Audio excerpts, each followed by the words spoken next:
Kasaragod Karadukka agriculturist welfare corporative society തട്ടിപ്പ് case ജില്ലാ ക്രൈംബ്രാഞ്ചിന് കൈമാറി. ക്രൈംബ്രാഞ്ച് ഡിവൈഎസ്പി ഷിബു പോപ്പച്ചന്റെ നേതൃത്വത്തിലുള്ള സംഘം കേസ് അന്വേഷിക്കും. സൊസൈറ്റിയിൽ ഏപ്രിൽ 30 നടത്തിയ ഓഡിറ്റിംഗിലാണ് സ്വർണ്ണപ്പണയത്തിൽ തട്ടിപ്പ് നടന്നതായി സഹകരണ വകുപ്പ് കണ്ടെത്തിയത്. സഹകരണ ബാങ്കിൽ നിന്നും 4.76 കോടി തട്ടിയെടുത്ത് ഒളിവിൽ പോയ സെക്രട്ടറി കെ രതീഷിനു വേണ്ടിയുള്ള തെരച്ചിൽ പോലീസ് തുടരുകയാണ്.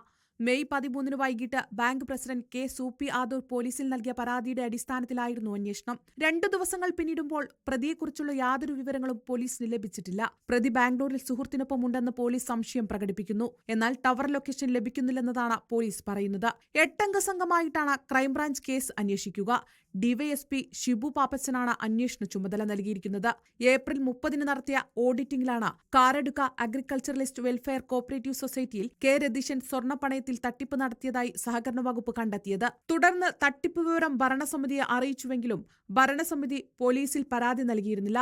പകരം തട്ടിപ്പ് നടത്തിയ മുഴുവൻ പണവും മെയ് 13 തിരിച്ചടയ്ക്കാൻ രതീഷിന് സാവകാശം നൽകി. അവധിയിൽ പോകാൻ നിർദ്ദേശിക്കുകയും ചെയ്തു. എന്നാൽ മെയ് 9 സഹകരണ സംഘത്തിലെത്തി രതീശൻ ലോക്കർ തുറന്ന് സ്വർണം എടുക്കുകയായിരുന്നു. റിപ്പോർട്ടർ, കാസർഗോഡ്.